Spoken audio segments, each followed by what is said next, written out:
ओम शांति। बीज रूप स्थिति द्वारा सारे विश्व की सेवा। बीज रूप स्टेज सबसे पावरफुल स्टेज है। इसके बाद सब नंबर बार स्टेज है। यह स्टेज लाइट हाउस का कार्य करती है। सारे विश्व में लाइट फैलाने के निमित्त बनते हैं। जैसे बीज द्वारा स्वतः ही सारे वृक्ष को पानी मिल जाता है, ऐसे बीज रूप स्टेज पर स्थित रहते तो ऑटोमेटिकली विश्व की लाइट का पानी मिलता रहता है। जैसे लाइट हाउस एक स्थान पर होते हुए चारों ओर अपनी लाइट फैलाते हैं, ऐसे लाइट हाउस बन विश्व कल्याणकारी बन विश्व तक अपनी लाइट फैलाने के लिए पावरफुल स्टेज चाहिए। जैसे स्थूल लाइट का बल्ब तेज पावर वाला नहीं होगा तो चारों ओर लाइट नहीं फैल सकती। जीरो पावर हद तक रहेगी ना, तो अब लाइट हाउस बनो, ना कि बल्ब। बेहद के बाप के बच्चे बेहद सेवादारी।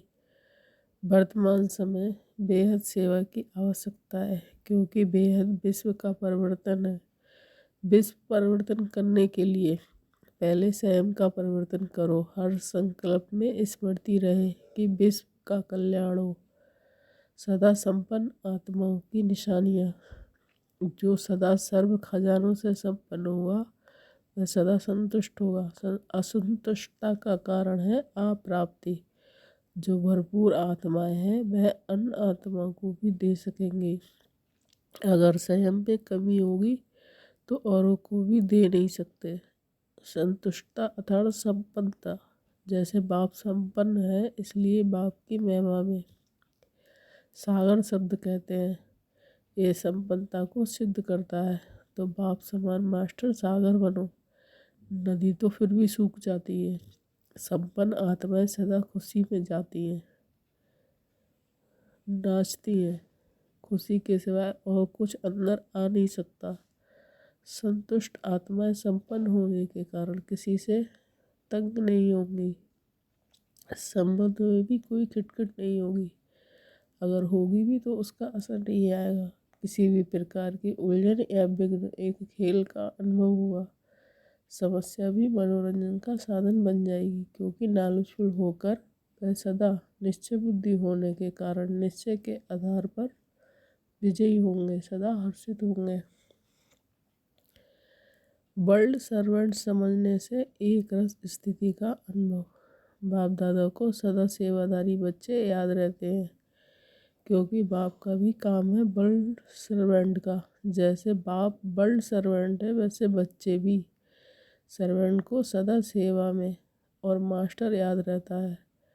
तो ऐसे सेवादारी बच्चों को भी बाप और सेवा के सिवाय कुछ याद नहीं।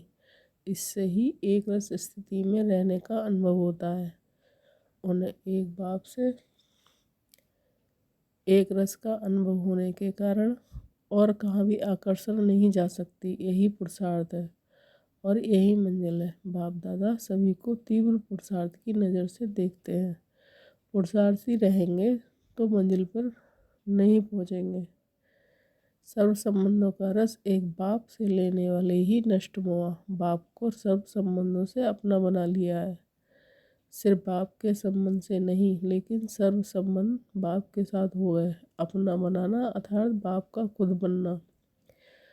तो सर्व संबंध से एक बाप दूसरा ना कोई। जिसके सर्व संबंध बाप के साथ हो गए, उसका शेष गुण क्या दिखाई देगा। वह सदा निर्मोही होगा। जब किसी तरफ लगाव अर्थात झुकाव नहीं, तो माया से हार नहीं सकती। ऐसे नष्ट मोहा बनना अर्थात सदा स्मृति स्वरूप। सदैव अमृत वेले यही स्मृति में लाओ कि सर्व संबंधों का सुख हर रोज बाप दादा से लेकर औरों को भी दान देंगे। हर संबंध का सुख लो, सर्व सुख के अधिकारी बनो, औरों को भी बनाओ। ऐसे अधिकारी समझने वाले सदा बाप को अपना साथी बनाकर चलते हैं। जो भी काम हो तो साकार साथी ना याद आवे, पहले बाप याद आवे। सच्चा मित्र भी तो बाप है ना। ऐसे सच्चे साथी का साथ लो तो सहज ही सर्व से न्यारा और प्यारा बन जाएंगे। एक बाप से लगन है तो नष्ट मोह है। जो स्नेह में सदा रहने वाली स्नेही आत्माएं हैं। ऐसी स्नेही आत्माओं को बाप दादा भी सदा स्नेह का रिटर्न देते हैं। किस समय देते हैं? अमृत वेले विशेष। अमृत वेले सहज वरदान मिलता है। वैसे तो सारे दिन का अधिकार है, फिर भी वह खास समय है, वह बाप है। जैसे विशेष टाइम होता है ना कि इस टाइम पर ये चीज़ सस्ती मिलेगी, सीजन होती है ना अमृत वेला, विशेष सीजन, इसलिए सहज प्राप्ति होती है। सभी टीचर्स निर्विघ्न हो, ना योग का किला मजबूत करो। विशेष जब कोई विघ्न आता रहे तो ऐसे अंतर्राष्ट्रीय योग रखते हो। वैसे हर मास संगठित रूप से चारों ओर विशेष टाइम पर एक साथ प्रोग्राम रखो, जिससे किला मजबूत होगा, कोई भी तार नहीं काट सकेगा। जितना बढ़ाते जाएंगे उतना माया अपना बनाने की कोशिश भी करेगी। तो जैसे कोई शुरू किया जाता है तो शुद्धि की विधियाँ की जाती हैं, ना तो सर्वश्रेष्ठ आत्माओं का एक ही शुद्ध संकल्प हो विजयी। ये हो गई शुद्धि द्वारा विधि। चारों और एक साथ किला मजबूत करो तो विजयी हो जाएंगे। बाप, टीचर और सदगुरु, इन तीनों संबंधों से तीन प्राप्तियाँ। सदा तीनों संबंधों से वर्षे को, पढ़ाई को और घर को याद करते चलो। बाप से वर्षा मिला, टीचर के संबंध से पढ़ाई मिली और सतगुरु के संबंध से घर का रास्ता मिला, और साथ चलेंगे तो तीनों संबंधों से तीनों प्राप्तियाँ होती हैं।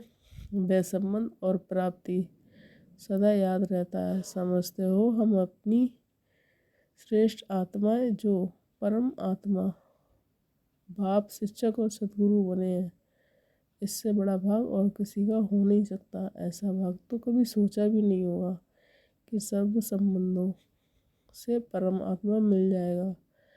ये असंभव बात भी संभव साकार में हो रही है। कितना भाग्य है। सिर्फ बाप नहीं, लेकिन शिक्षक और सतगुरु भी बने।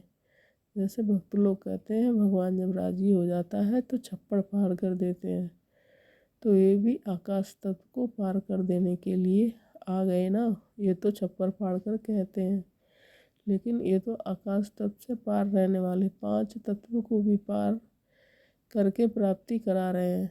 तो कितने भाग्यशाली हुए। ऐसा भाग सदा याद रहे तो आपकी प्रैक्टिकल लाइफ बन गई। सिर्फ नॉलेज हो गई। भूल सकते हो कि प्रैक्टिकल लाइफ की कोई भी बात भूलती नहीं, सदा याद रहती है। जैसे अपनी पास्ट लाइफ भी भूलना भी चाहते हो तो भी याद आ जाती है, तो फिर कैसे भूल सकती है। एक ही शब्द तो याद करना है कि बाबा बाबा कहते चलो तो सदा स्मृति स्वरूप रहेंगे। तो आप इतने नॉलेजफुल के बच्चे एक बाबा शब्द याद नहीं रख सकते। सहज मार गया ना, कठिन तो नहीं लगता। शक्ति सेना क्या समझती है? सदा एक बाप और आप तीसरा ना कोई। ऐसे ही रहते हो ना, कोई तीसरी बात याद तो नहीं आती है। इसी नशे में रहो। शक्ति सेना नष्ट मोह हो या हद के घर में बच्चों में मोह हो, कुछ भी हो जाए, लेकिन निर्मोही साक्षी होकर ड्रामा के सीन देखते हो। ओम शांति।